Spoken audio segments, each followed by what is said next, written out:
아멘. 야, 오랜만에 이런 반응을 이런 공간에서 들으니까 참 좋네요. 네.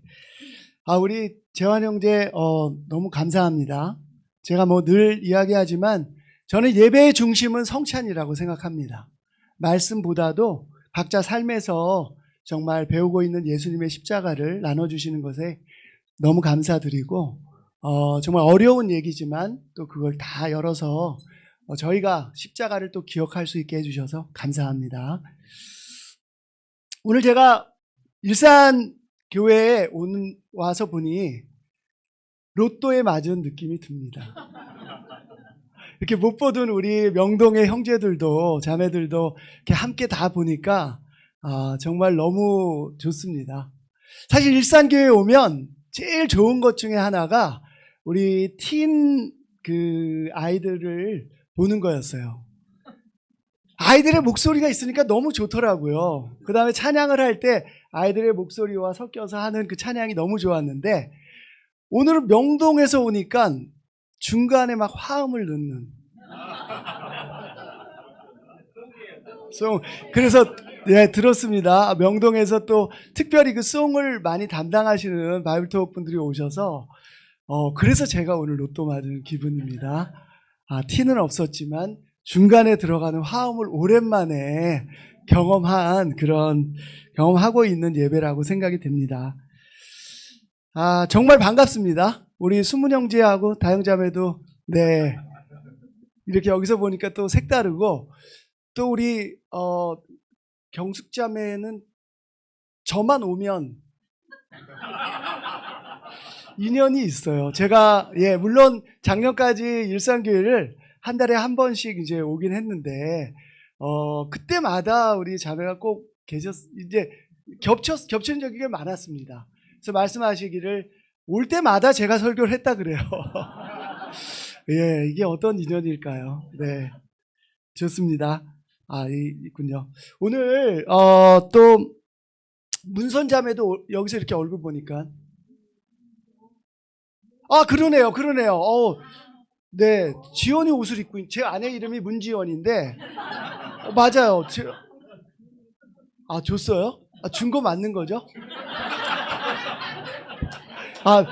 그러네요. 네, 문선자매도 한 2주 전에 저희 강남에서 보긴 했는데 여기서 또 보니까 반갑습니다. 잠시 우리 강남교회 소식을 나눠드리면 저희가 6월 달에 그 새로운 공간을 잡아서 들어갔습니다. 우리 일산교회는 한번 초대를 해서 자축 예배라는 이름으로 예배를 한번 같이 드렸습니다. 캠퍼스도 오고요. 근데 저희가 우리 전임분들하고 이야기를 했지만 7월부터는 초대 예배라는 이름으로 이제 다른 교회분들을 초대하려고 해요. 그래서 지금 이제 좀 시기나 방법을 좀 생각하고 있는데 위치가 참 좋습니다. 선능역에서 와보시니까 진짜 가깝죠? 네, 5번 출구 1분 거리. 아주 가깝습니다. 네, 거기 강남 분당 수인선도 다니니까요. 아주 위치 좋은데 저희가 이미 대학부는 지난주부터 목요일날 거기서 주중 예배를 이제 계속 드릴 거예요. 그 다음에 일요 예배도 필요하면 언제든지 강남 예배하는 외의 시간을 좀 사용하는 것으로 이야기를 했고요. 전체 교회에서도 제가 전임분들한테도 얘기를 했습니다. 위치가 좋으니 어떤 행사나 모임을 할 때 좀 활용하면 어떨까? 제가 강남교회 사실 승낙은 안 받고 얘기를 했는데 될 것 같아요. 네, 큰 문제 없고 너무 잘 써야 됩니다. 월세가 비싸요. 그래서 최대한 활용해야 됩니다. 최대한. 그런 일이 좀 있었고요. 강남교회 그 이후에 우리 국제부라든지 여기저기서 많은 분들이 또 오고 계세요. 그래서 너무 반갑게 저희가 교제하며 예배를 그렇게 드리고 있습니다. 조만간 그곳에서 여기 계신 분들 또 얼굴 다시 한번 또 뵙기를 희망합니다. 오늘 말씀은 마음에 달렸습니다라는 제목으로 말씀을 좀 나누고자 합니다. 2026년 상반기가 좀 어떠셨어요? 6월이면 이제 상반기 끝났잖아요. 이제 7월로 넘어왔는데 한번 살짝 돌아보는 시간도 갖고 또 말씀을 통해서 우리 마음을 한번 이 비춰보는 시간을 갖고자 합니다. 좀 어떠셨나요? 2026년 상반기가. 아까 얘기 굉장히 잘하셨는데. 부산스러우셨어요? 뭐가 그렇게 부산스러우셨어요? 일이 많으셨어요? 네. 저는 진짜 부산스러웠습니다. 제가 그 회사 일이 갑자기 좀 굉장히 많아지고 좀 그게 그래서 이렇게 얘기하면 다들 바쁜 게 좋은 거죠 라고 얘기하는데 그런 게 아니고 좀 제가 뭐 수습하고 처리해야 되는 일들, 그러니까 바쁘지 않았으면 하는 일들로 많아가지고 굉장히 부산스러웠어요. 그러다 보니까 6월이 거기다 우리 교회 강남교회 이사를 가는 일까지 겹쳐서 뭐 관여해야 되는 일들이 좀 많다 보니까 우리 아내 말로는 진짜 한 6개월 사이에 얼굴이 한 3년은 늙어 보인다는. 저 처음 오랜만에 보신 분들 어떤가요? 괜찮나요? 아, 감사합니다. 그만큼 하여간 2026년 그 1월부터 6월이 복잡했습니다. 그러다 보니까 사실 뭐 제가 이렇게 말씀도 이렇게 전하는 일도 조금 좀 쉬고 있고요. 요즘에 이렇게 저렇게 하여간 집중할 일 몇 가지만 지금 좀 하고 있는데 뭐 늘 하는 얘기지만 상반기가 끝나고 나면 이런 생각 해보지 않으세요? 예. 와, 벌써 반이나 지난 건지 아니면 반이 남은 건지. 여러분은 어떤 스타일이세요?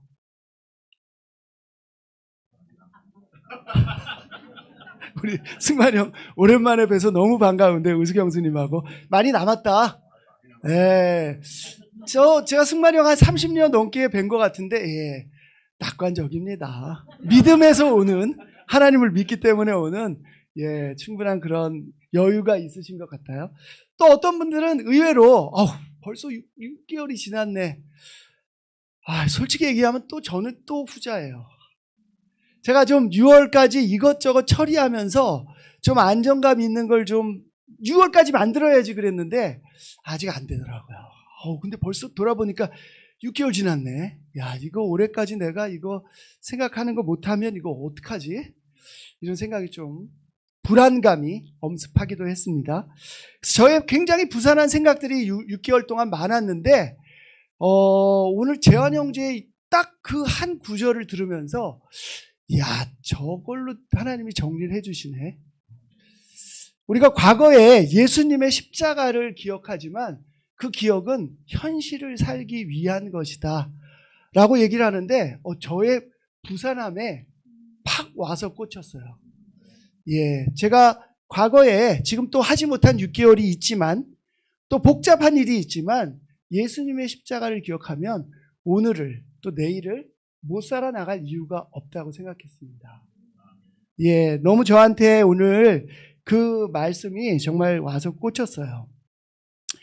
오늘 말씀의 제목은 마음에 달렸습니다라는 말씀입니다. 오늘 예수님 주변에 있던 몇 사람들을 보면서 우리의 마음이 어디에 있는지를 한번 살펴봤으면 합니다. 오늘 본문 말씀은 누가복음 9장 57절에서 62절 말씀입니다. 제가 한번 읽어보겠습니다. 그들이 길을 가고 있는데 어떤 사람이 예수께 말하였다. 나는 선생님이 가시는 곳이면 어디든지 따라가겠습니다. 예수께서 그에게 말씀하셨다. 여우도 굴이 있고 하늘을 나는 새도 보금자리가 있으나 인자는 머리 둘 곳이 없다. 또 예수께서 다른 사람에게 나를 따라오너라 하고 말씀하셨다. 그러나 그 사람이 말하였다. 내가 먼저 가서 아버지의 장례를 치르도록 허락하여 주십시오. 그러나 예수께서는 그에게 말씀하셨다. 죽은 사람들을 장사하는 일은 죽은 사람들에게 맡겨두고 너는 가서 하나님의 나라를 전파하여라. 또 다른 사람이 말하였다. 주님, 내가 주님을 따라가겠습니다. 그러나 먼저 집안 식구들에게 작별 인사를 하게 해 주십시오. 예수께서는 그에게 말씀하셨다. 누구든지 손에 쟁기를 잡고 뒤를 돌아다 보는 사람은 하나님 나라에 합당하지 않다. 예수님은 많은 사람들을 몰고 다니셨어요. 당시의 시대상으로 보면 예수님이 했던 말씀은 종교적으로나 정치적으로나 사회에 파장을 주기에 충분했습니다. 제가 요즘 그 시대의 종교에 대한 책을 좀 읽고 있는데요. 정말 기독교, 예수님이 주장했던 그 종교의 의식과 행위들은 당시의 종교 상황으로 보면 너무나 이상한 일이었습니다. 대표적인 것이 당시에는요, 어떤 신상을 세워서 그 신상이 내가 섬기는 신을 대신하고 그 신상을 통해서 기도하고 그 신상이 마치 살아있는 것처럼 하는 것이 종교의 일반적인 형태였습니다. 그런데 기독교는 그 당시의 관행으로 있던 종교적인 모든 형태들을 거부했어요. 거부하는 것처럼 보였습니다. 그 흔한 신상 하나 놓지 않았습니다. 그래서 그랬는지 예수님의 가르침은 굉장히 신선했어요. 사람들이 쫓아다녔습니다. 그 장면 중에 하나입니다. 예수님이 길을 가는데 사람들이 와서 예수님에게 물어봅니다. 그 첫 번째 나온 사람이 사실 율법학자예요. 방금 좀 보신 구절을 마태복음 8장에서 보면 이렇게 표현하고 있습니다. 율법학자 한 사람이 다가와서 예수께 말하였다. 선생님, 나는 선생님이 가시는 곳이면 어디든지 따라가겠습니다. 예수께서 그에게 말씀하셨다. 여우도 굴이 있고 하늘을 나는 새도 보금자리가 있으나 인자는 머리 둘 곳이 없다. 같은 장면을 마태가 서술한 장면입니다. 그는 율법학자였어요. 첫 번째 예수님한테 와서 얘기합니다. 당신이 가는 곳이면 어디든지 가겠습니다. 근데 예수님이 그에게 찬물을 확 끼얹어요. 여우도 굴이 있고 하늘을 나는 새도 보금자리가 있으나 인자는 머리 둘 곳이 없다. 이 율법학자는 당시에 어떤 사람입니까? 이런 사람이었어요. 예수님으로부터 가장 많은 질타를 받은 종교 지도자였습니다. 예수님 때문에 자신들의 종교적 위치가 흔들릴까봐 두려워하는 사람이었어요. 하나님을 오랫동안 열심히 따랐지만 전통을 만들었고 어느새 하나님보다 그 전통이 더 중요해진 사람들입니다. 하나님은 그들을 지적할 때 외식하는 자라는 이야기를 많이 하셨어요. 뭡니까? 겉과 속이 완전히 다르다는 겁니다. 그래서 그들은 그 마음속에 예수님을 언젠가는 한번 손을 봐야 되겠다. 예수님을 잡아서 어쩌면 우리가 죽여야 이 일이 끝날지도 모르겠다. 라고 호시탐탐 기회를 노리고 있었습니다. 오랫동안 이 율법학자들이 이 유대 사회를 지배하다 보니까 그들은 또 다른 선민의식을 가지고 있었습니다. 특권층에 자신들을 통해서만 하나님을 알 수 있고 하나님이 알려져야 된다라는 그런 특권의식을 가지고 있었습니다. 그리고는 어떻게 했습니까? 끝내 예수님을 십자가에 매 달았습니다. 우리가 잘 알고 있습니다. 이 율법학자에 대해서. 여러분 요즘 예수님을 따르는데 혹시 어느샌가 여러분의 모습이 여기에 서술되어 있는 율법학자의 모습처럼 변하지는 않으셨나요? 어느샌가 교회 안에 있다 보니까 교회 시간이 오래 흐르다 보니까 그래 내가 이 교회에서는 조금 얘기를 할 수 있는 사람이지. 어느새 하다 보니까 다른 사람들이 하고 있는 좀 종교적인 모습에 대해서 그래 저렇게 하는 게 아니야. 예수님을 저렇게 기도하는 게 아니야. 혹시 그런 모습으로 변하지는 않으셨어요? 혹시 여러분의 상반기가 이 율법학자처럼 예수님의 지적처럼 외식하는 자의 모습으로 변하지는 않으셨나요? 겉으로는 다 하고 있는데 사실 그 속 마음 속에서는 예수님과는 관계없는 생각을 많이 하고 계시지는 않으셨어요? 한번 이 시간 여러분의 마음을 돌아보시길 바랍니다. 두 번째, 한 제자가 나옵니다. 이 제자는 마태복음에 보면 이렇게 서술되어 있어요. 같은 장면을 마태는 이렇게 서술하고 있습니다. 또 제자 가운데 한 사람이 말하였다. 주님, 내가 먼저 가서 아버지의 장례를 치르도록 허락하여 주십시오. 예수께서 그에게 말씀하셨다. 너는 나를 따라오너라. 죽은 사람의 장례를 죽은 사람들이 치르게 두어라. 아마 이 율법학자는 제자까지는 아직 안 됐던 것 같아요. 하지만 하나님에 대한 마음도 있었고 하나님에 대한 전통을 만들었던 사람들이었고, 이 제자는 좀 다릅니다. 예수님을 따르는 제자 가운데 한 사람이 물어봅니다. 주님, 제가 가서 아버지의 장례를 치르고 올게요. 이게 당시에 유대 사회에서 아버지의 장례를 치르는 것 굉장히 중요한 일이었다고 합니다. 사람이라면 꼭 해야 되는 일이었어요. 근데 예수님은 그에게 얘기하십니다. 죽은 사람의 장례를 죽은 사람이 치르게 두어라. 여러분은 한 제자로서 지난 상반기 어떠셨습니까? 나는 꼭 해야 되는 이 장례 일 때문에 주님, 제가 이거 먼저 좀 하고 올게요 라고 생각하지는 않으셨나요? 제자는 누굽니까? 나를 따라오라고 예수님에게 부름을 받은 자입니다. 사실 우리 모두는 예수님의 부름을 따라 나선 사람들이에요. 상반기에 제자로서 여러분의 핑계는 무엇입니까? 하나님의 나라를 전파하기 위해 부르는 사람들로서 충실히 하셨나요? 아니면 정말 사람이면 꼭 해야 된다라는 생각 때문에 예수님이 가르쳐 주신 삶의 우선순위 대신 늘 관행처럼 해오던, 내가 가지고 있던 그 삶의 우선순위대로 여러분의 삶을 살아오시지는 않았나요? 여전히 예수님이 우리에게 말씀하신 그 제자로서의 삶의 우선순위가 여러분에게 여전히 유효합니까? 아마 그랬다면 이 세상은 6개월 동안 여러분들을 잘 이해하지 못했을 겁니다. 우리 모두 기억합니다. 가족을 미워하지 않으면 나를 따라올 수 없다라고 했던 예수님의 말씀을 기억합니다.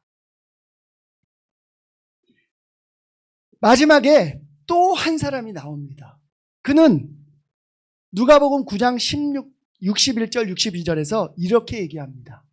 또 다른 사람이 말하였다. 주님, 내가 주님을 따라가겠습니다. 그러나 먼저 집안 식구들에게 작별 인사를 하게 해 주십시오. 그랬더니 예수님께서는 그에게 말씀하셨다.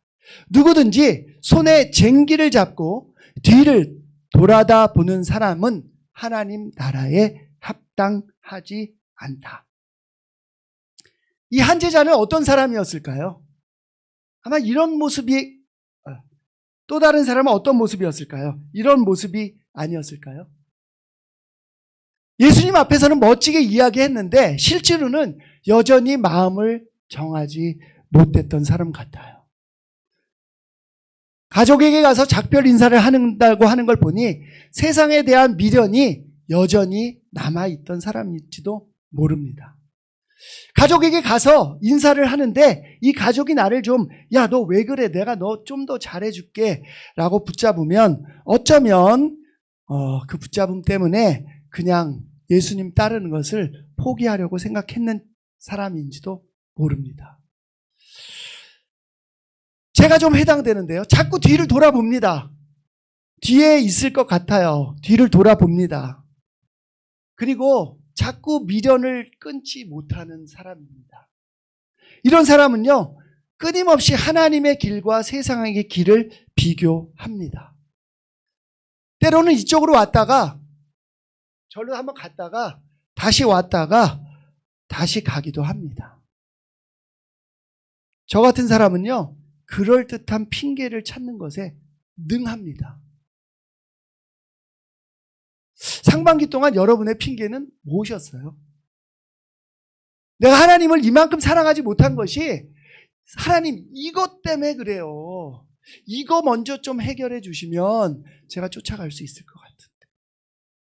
하나님, 저는 최선을 다해서 가고 있는데요. 이것만큼은 안 됩니다.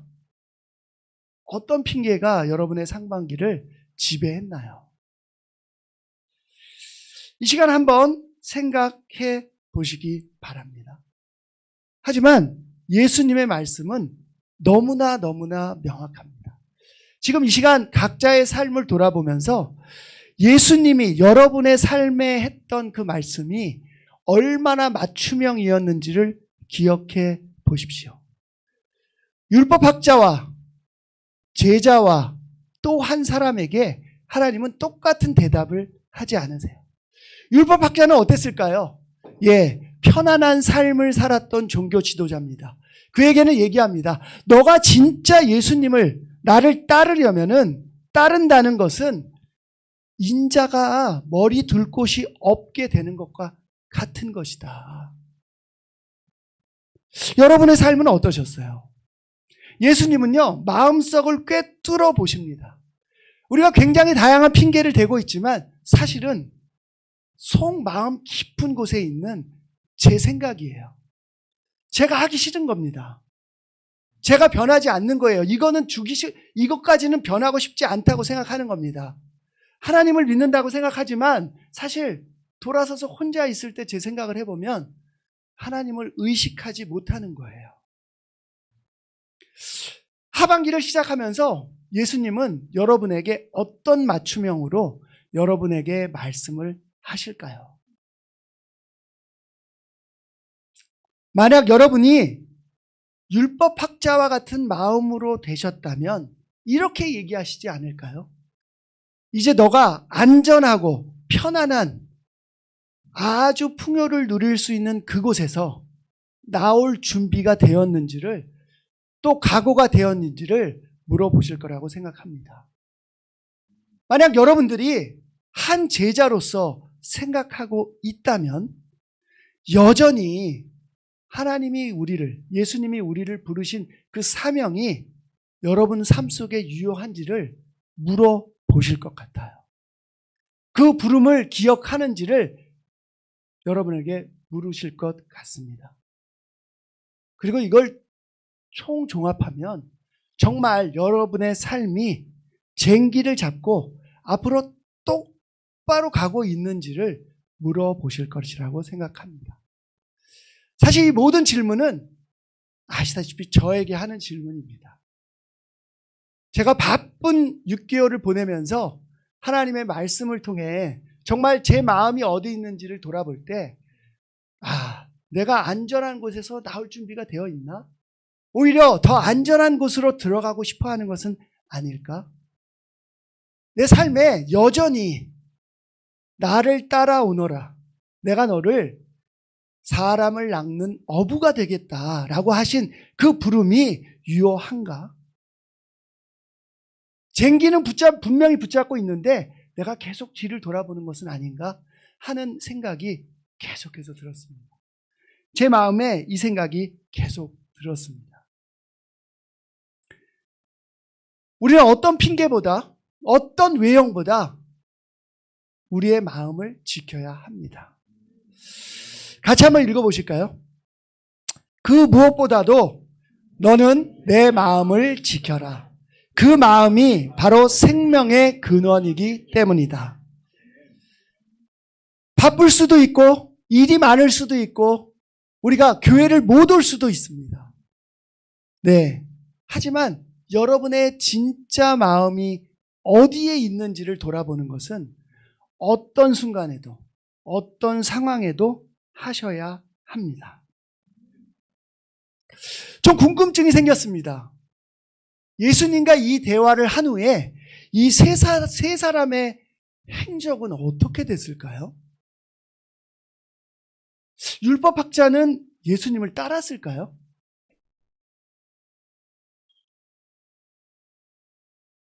저만 궁금했군요.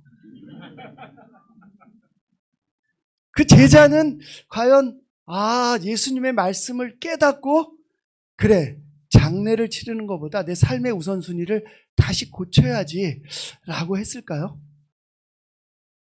아니면 또 그 정확하게 타이틀을 알 수 없는 그 한 사람은 과연 그 이야기를 듣고 정신이 번쩍 들어서 쟁기를 잡고 앞으로 나가야지 라고 했을까요? 좀 궁금했습니다. 예. 하지만 성경에 나와 있지 않으니 제 약간의 상상력을 발휘할 수밖에 없었어요. 그때 생각난 한 사람이 사실은 그 돈 많은 청년이었습니다.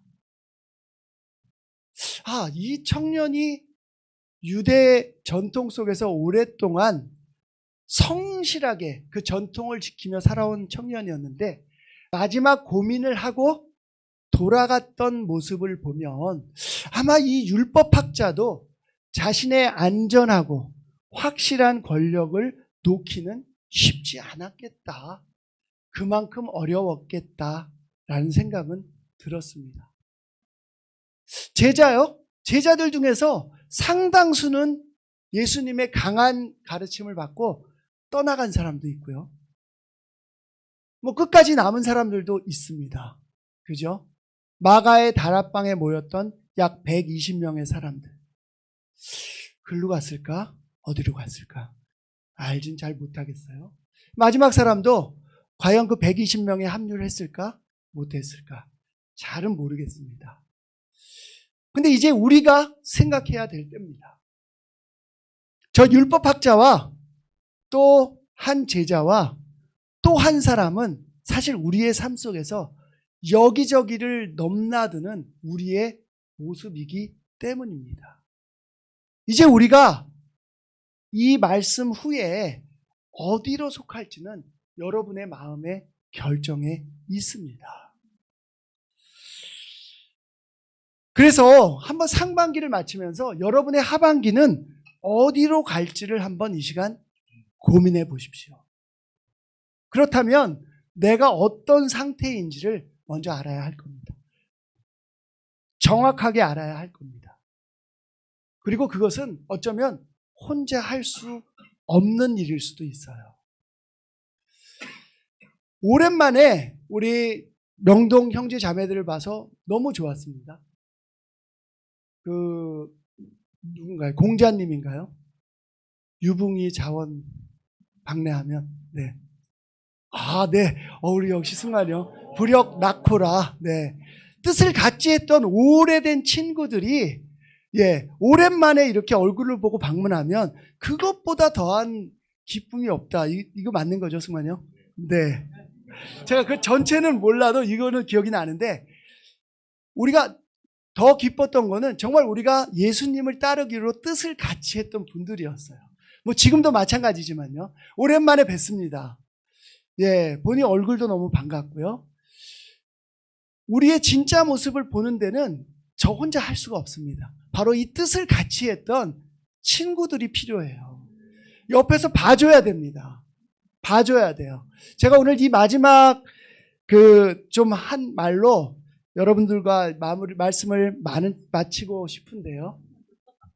이 이야기 아세요? 네, 잘 아시나요? 네. 자는 척 하는 사람은 깨울 수가 없습니다. 이 비유는 좀 그렇지만, 자는 척 하는 사람은 깨울 수가 없어요. 왜 못 깨우는지 아세요? 첫 번째, 자지 않기 때문이에요. 자지 않습니다. 근데 어떻게 깨우겠어요? 두 번째는요. 왜 못 깨우죠? 일어날 마음이 없습니다. 일어날 마음이 없어요. 그래서 우리가, 여러분은 이미 예수님의 말씀을 알고 하나님을 알고 있습니다. 여러분이 어떤 핑계를 대도 사실 여러분은 자는 척 할 수가 없어요. 근데 우리의 삶은 때로는 다 알고 있지만 자는 척 하고 싶어요. 불행합니다. 깨울 수가 없습니다. 자는 사람은요, 깨울 수가 있어요. 그래서 예수님은 얘기하십니다. 오히려 하나님의 말씀을 받고 그 말씀에 대해서 충실하지 못하고 그 진리를 아는 사람들이 비껴가는 것에 대해서 하나님은 명확하게 얘기를 하세요. 너희가 잘 수 없는데 자는 척하면 깨울 수 없고, 예수님은 바로 신발을 털고 자는 사람들한테 가십니다. 무서운 사실이에요. 또 우리가 크리스찬의 삶을 오래 살수록 무섭습니다. 그래서 우리가 진짜 자고 있는지 아니면 자는 척하는지 옆에 오랜 뜻을 같이 했던 분들과 함께 이야기를 나눠보시면 어떨까요?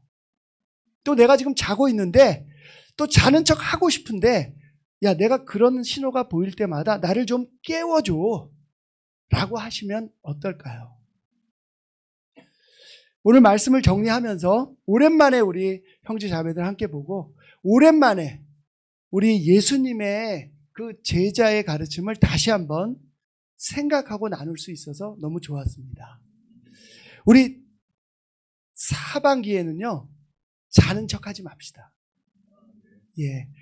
저를 위해서도 교회를 위해서도 자는 척하지 말고 깨어나서 우리가 예수님께 정말 그 부름을 받은 대로 달려갑시다. 기도드리겠습니다. 주님, 너무 감사합니다. 제 개인적으로 이 일산교회를 방문하며 정말 복권이 맞은 기분입니다. 오랜만에 우리 형제 자매들의 얼굴을 봤습니다. 정말 주님, 당신 나라 안에서 누릴 수 있는 큰 특권이고 기쁨입니다. 주님 때문에 만났고 주님의 부르심으로 만났습니다. 그러기에 그 교제가 너무나 소중합니다. 정말 서로를 깨우는 것이 또한 너무나 소중합니다. 우리의 그 모든 것들이 주님께 영광을 돌리는 그 일이기에 또한 너무나 소중합니다. 주님, 2026년 하반기에 우리 각자의 삶을 돌아보기를 원합니다. 어떤 핑계를 대는 것이 아니라 마음속을 들여다보기를 원합니다. 겉에 나오는 이야기들, 하지 못하는 이야기들이 문제가 아니라 내 속마음을 솔직히 들여다보고 함께 나눌 수 있는 형제 자매들과 솔직하게 나누기를 원합니다. 여전히 주님이 저를 부르고 계시고 여전히 주님의 부르심에 제가 응하기를 원한다는 그 고백을 서로에게 하기를 원합니다. 이 시간 이 예배를 통해 주님이 모든 영광을 받으시고 이 예배를 통해 정말 우리에게 기쁨을 주심을 감사드리며 모든 말씀을 예수님의 이름으로 기도합니다. 아멘.